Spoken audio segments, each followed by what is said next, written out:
Transformation is complex, whether it's the evolution of a species, the changing of a job, or changing the way a community thinks about itself and behaves.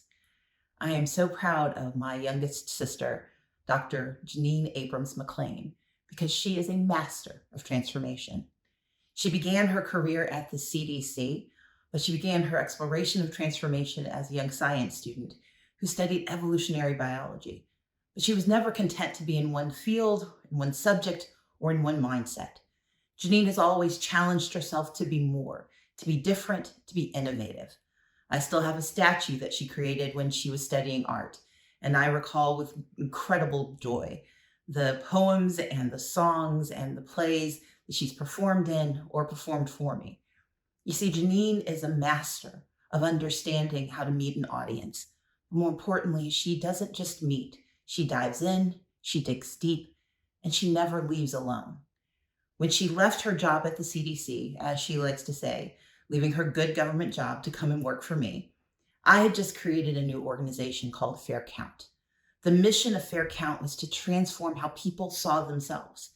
But before they could see themselves, the leaders of that organization needed to be able to see the possibilities.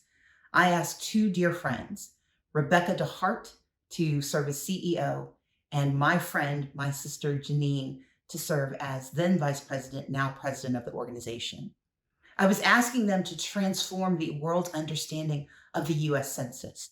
How do we take what can seem like a very boring and often an invasion of privacy statistical count and turn it into something miraculous, something that could bring communities together? Well, Jeanine and Rebecca did just that. They used the platform of Fair Count to transform the conversations about the US Census, beating back attacks in 2020 and leading new conversations in 2021 and 2022.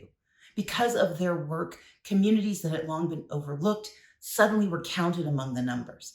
People who didn't think their voices mattered, they were able to see themselves. And families across this country, especially in the South and in Native American communities, were included for the first time. And they understood the future that was unveiled. You see, Jeanine transformed what could have been a very boring and invasive opportunity into something that was not designed for the people who wrote the census, but was intended for the people counted in that census. Because Jeanine understands that a fair count means a fair future. Jeanine has transformed how she thinks about the world, but more importantly, she's transformed how I see my sister and my colleague. I don't just see a young person that I remember getting here. I see someone who is going to change where we go. And so it is my honor to present my sister, Dr. Jeanine Abrams McLean, this year's recipient of the Fannie Lou Hamer Award.